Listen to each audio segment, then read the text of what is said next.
मसारफ़ ज़कात में तक़द्दुम किसे हासिल है, यानी ज़कात देने में किस किस को मुक़द्दम रखा जाए और किस तरतीब से अदा की जाए। इस सिलसिले में हुक्म शरअ क्या है। याद रखें कि फ़ितरत इंसानी का ये तकाज़ा है कि सबसे पहले इससे तावन किया जाए जो करीब तरीन अज़ीज़ रिश्तेदार हो और उससे ज़कात दी जा सकती हो।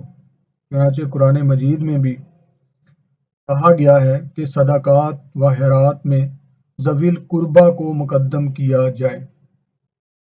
और जब हम फ़िक़्ह की किताब की तरफ जाते हैं तो वहाँ भी हमें ये तफ़सील मिलती है कि मुल्ला निज़ामुद्दीन ने फ़तावा आलमगीरी में लिखा है कि बेहतर यही है कि ज़कात, फ़ितरा और नज़र करदा अमवाल अव्वलन भाइयों को और बहनों को दिए जाएं और फिर इनकी औलादों को दिए जाएं। यानी बहन भाइयों में से अगर कोई ज़कात का मुस्तहिक है तो सबसे पहले उसको ज़कात की रकम दी जाए, और अगर वो नहीं तो उनकी औलाद में से देखा जाए फिर कि कोई उनकी औलाद में से ज़कात का मुस्तहिक है तो फिर उससे ज़कात दी जाए।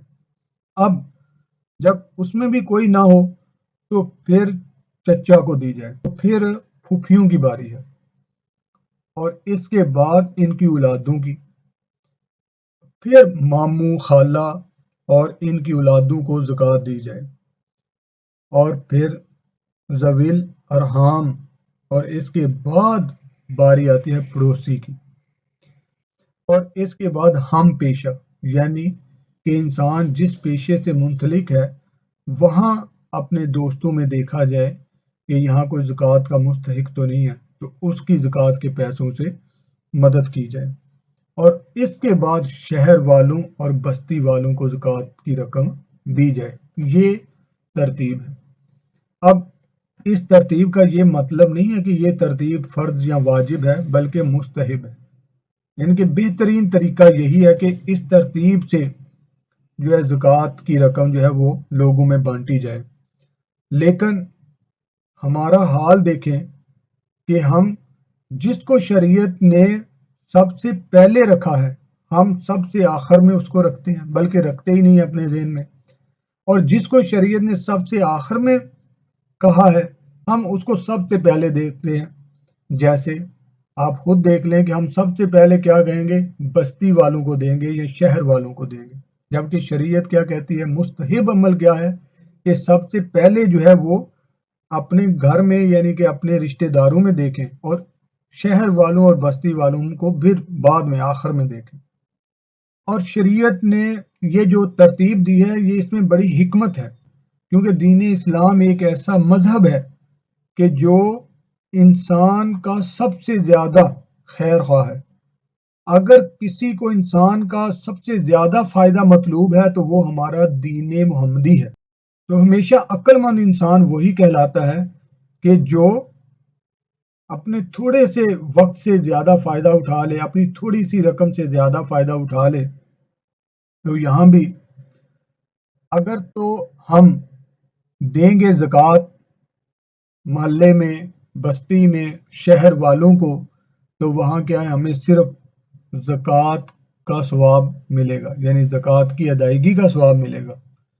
लेकिन अगर यही ज़कात हम अपने अजीज़ रिश्तेदारों में देते हैं, वहाँ सर्फ करते हैं, तो हमें दो सवाब मिलेंगे। नंबर एक, ज़कात की अदायगी का सवाब मिलेगा, और नंबर दो, सिला रहमी का मिलेगा। तो शरीयत के अहकाम के मुताबिक चलने में हर सूरत इंसान का फ़ायदा है। याद रखें कि शरीयत का कोई भी हुक्म ऐसा नहीं है कि जिसमें इंसान का नफ़ा ना हो। शरीयत ने हर उस फेल से बंदे को रोका है कि जो उसके लिए बाइसी नुकसान होता है, लेकिन इंसान समझता नहीं, और हर उस काम के करने का हुक्म दिया है जिसमें उसका फ़ायदा होता है। जैसे एक मिसाल आपके पास यहाँ है कि अगर ज़कात जो है वो पड़ोसी या शहर वालों या गैरों को दी जाएगी तो वहाँ सिर्फ ज़कात की अदायगी का सवाब है, और यही रकम अगर अपने किसी अजीज़ रिश्तेदार को दी जाएगी, अगर उसको ज़कात लगती है तो यहाँ दो फ़ायदे मिल रहे हैं। کیا ایک زکوٰۃ کی ادائیگی کا اور ایک صلہ رحمی کا ثواب مل رہا ہے، تو 2 ثواب مل رہے ہیں۔ اور اسی طرح شریعت ہر اس سودے سے روکتی ہے، ہر اس بیع سے روکتی ہے کہ جس میں آپ نے کوئی مجہول چیز رکھی ہو۔ مثلا آپ نے چیز دینی ہے، پیسے مجہول رکھ لیے کہ کتنے کی ہے چیز، بس یہ چیز آپ لے لیں جی، بس آپ دوست ہیں جی، جو چاہے دے دیجیے گا۔ شریعت نے اس طرح سودا کرنے سے منع کیا ہے۔ اس کی وجہ کیوں کہ جب پیسے لین دین کی باری آئے گی تو وہ کم دے گا اور وہ زیادہ طلب کرے گا، تو ان کے درمیان جھگڑا ہوگا، لوگ دیکھیں گے، ان کی عزت پامال ہوگی، لوگوں کے درمیان ان کی کیا عزت رہے گی۔ وہ اگر 2 بہت اچھے دوست ہوں تو ان کی دوستی اس وجہ سے ختم ہو سکتی ہے۔ تو یاد رکھیں کہ شریعت کا کوئی بھی حکم دیکھ لیں کہ جو شریعت نے کرنے کا کہا ہے اس میں ہمیشہ انسان کا فائدہ ہے، اور ہر وہ کام جس سے منع کیا گیا ہے اس میں انسان کا نقصان ہے۔ اللہ تعالیٰ سے دعا ہے کہ اللہ تعالیٰ ہمیں دین و دنیا کی سمجھ عطا فرمائے، نبی کریم صلی اللہ علیہ وآلہ وسلم کے بتائے ہوئے طریقے کے مطابق اپنے معاملات کو انجام دینے کی توفیق عطا فرمائے، آمین۔